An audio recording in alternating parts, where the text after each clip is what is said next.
Hello mga ka-antrep, good evening po sa ating lahat. Welcome back again to our channel. Kumusta po kayo? So, shout out po kay Ma'am GYTV na nagtatanong kung magkano ba ang pwede niyang simulan para mag-start siya ng bolts and nuts business. And kung mabilis daw po ba ang ROI or maganda daw ba ang ROI. So, ayan mga ka-antrep, ikaw ba ay may hardware or magsisimula ng hardware, construction and motor parts business or bolts and nuts business? Ito ang masasabi ko po sa usaping ito. Actually, may mga hardwares po na hindi talaga kompleto yung kanilang mga bolts and nuts. May mga motor parts and accessories din business na hindi rin kumpleto ang kanilang mga bolts and nuts na ino-offer. Limited lang, doon lang sa mga ginagamit talaga like mga pang side covers, na mga pang scooter, yung mga ano lang, yung mga metal screw, mga ganon. So, marami tayo kasing iba't ibang klase ng bolts, nuts, and mga, hindi lang kasi dyan natatapos sa bolt and nuts. Meron tayong tinatawag na flat washer at lock washer. Mga basic yan siya talaga. Ngayon kung ang tinatanong mo po magkano ba ang pwedeng simulan, alam nyo mga ka-antrep, nag-repurchase ako. Last week lang, di ko pa na-open. Dalawang medyo maliliit lang na box at mga ano lang siya, mga more on metal screw at GI screw at mga iilang mga maliliit lang na bolt. Umabot siya ng nasa 22,000 siya. So, kung sa capital, base lang po yun ha, hindi yun siya kompleto. Napakarami nating klase ng bolt. Meron tayong ordinary, mayroong high tensile at may stainless. Meron din tayong fine thread at meron tayong mga rough thread. So, meron tayong ordinary bolt, ulo ang bolt, yung hexagon, meron tayong screw ang ulo, at meron naman tayong push bolt or tinatawag na Allen bolt, yung bilog yung ulo niya o yung ginagamitan ng Allen wrench. So, iba't iba yon. Ngayon, kung nagsisimula ka lang talaga at medyo maliit lang talaga ang capital mo, kung sa 50,000 ay talagang kukunti lang po talaga yan siya.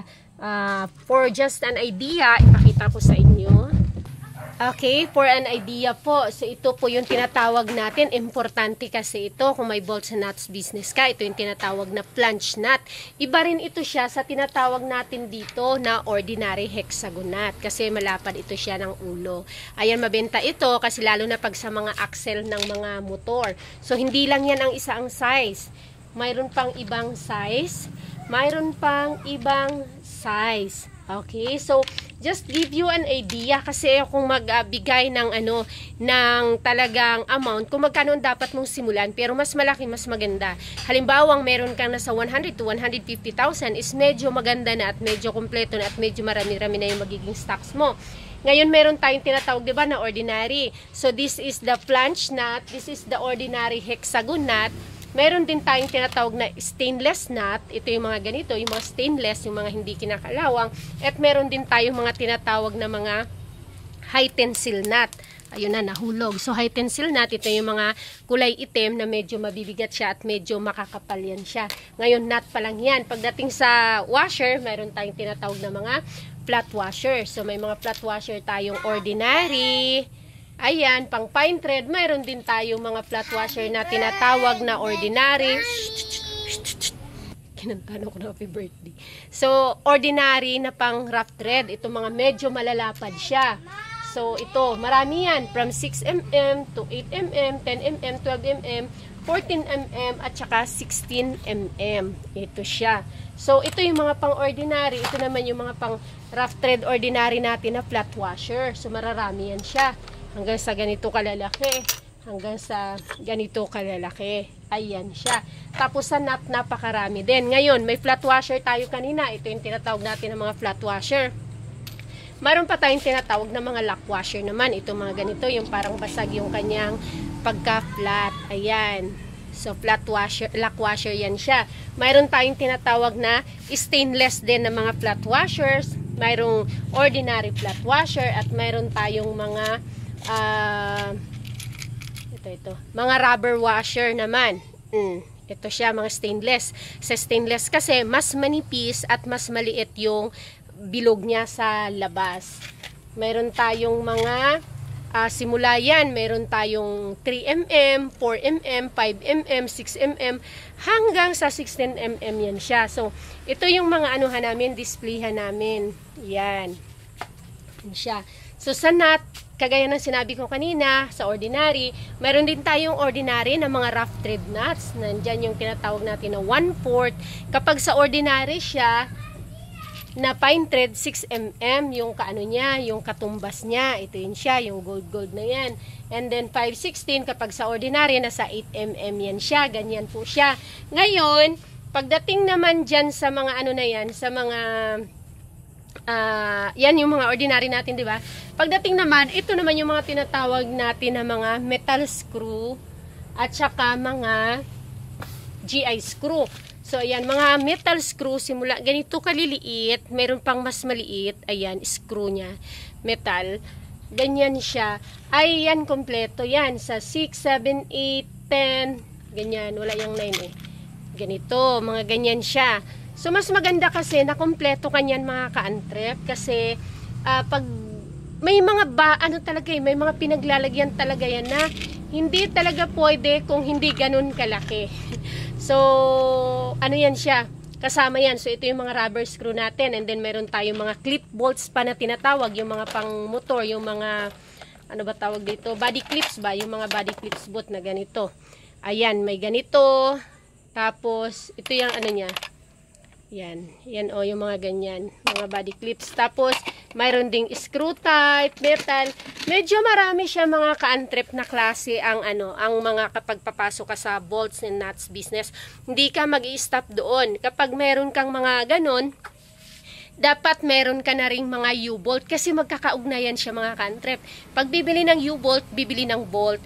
Pag bibili ng bolt, bibili ng mga ano yan, flat washer or lock washer, ganon. So, kung hindi kailangan nila ordinary, kailangan sila ng stainless. Ngayon, pinaka-tips ko po para doon sa mga baguhan at limitado lang ang kapital, wag po muna kayong mag-purchase ng mga stainless.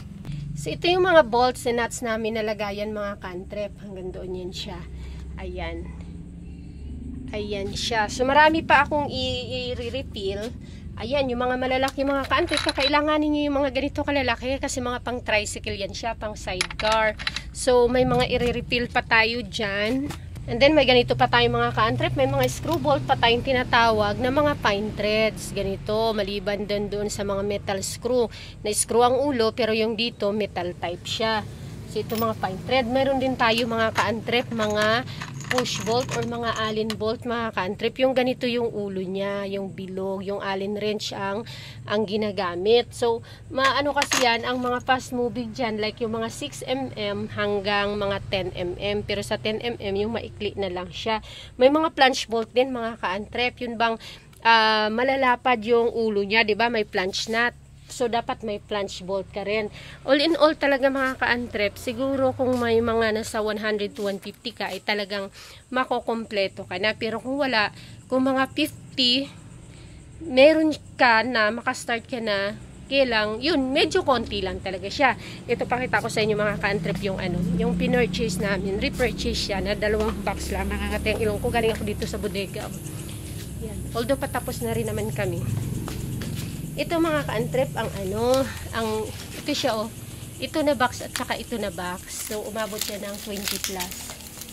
Mga ganito lang yan siya. Ayan. 7 by 1 and 1/4 na metal screw. Ayan siya. So, ganun siya mga ka-antrep, So, ganun siya mga ka-antrep. Ngayon, kung tinatanong naman ni ma'am ay kung gaano daw kabilis ang ROI. Actually, mga ka-antrep, maganda ang kita sa bolts and nuts. Kita nyo naman, kahit nakalawangin yan, nabibili yan siya. At bihira ang factory defect sa mga bolts and nuts. Sa ROI naman is, okay naman din siya. Kaya lang, hindi ko masasabi kung gaano katagal ang ROI. Kasi depende yan sa bilis ng iyong pwesto. Kasi kung halimbawa, hindi kumpleto at bihira ka lang nagkaroon ng mga customer, kasi nga, natatamad din nga mga customers pag hindi kumpleto. Pag kukunti lang, pupunta na sila doon kaagad sa kumpleto kasi siguradong mabibili nila yung kaliit-liit ang hinahanap nilang mga screw bolts. So, kung halimbawa hindi kumpleto, tapos tagal, baga bihira, matumal, medyo matagal ka rin makakapag ROI, diba? Pero ang kagandahan lang nga nun, kasi si bolts and nuts ay maraming nangangailangan sa kanya sa pamamahay, sa mga nagpa-furniture, sa mga motor, tricycle, ayan, ay kasama na yan dyan, yung mga U-bolts, medyo ano siya, medyo fast moving siya sa mga part na yun, pero hindi rin naman lahat ng bolt numbers ay fast moving.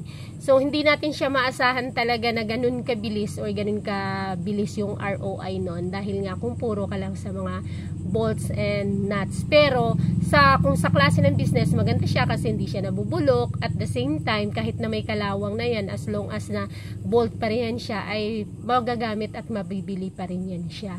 So yun lang mga ka-antrep, sana ay nakapagbigay sa inyo ng idea itong ating napag-usapan ngayong gabi. Thank you so much. Please like, follow, subscribe, and like this video kung nagustuhan, at pakishare na rin kung hindi naman kalabisan.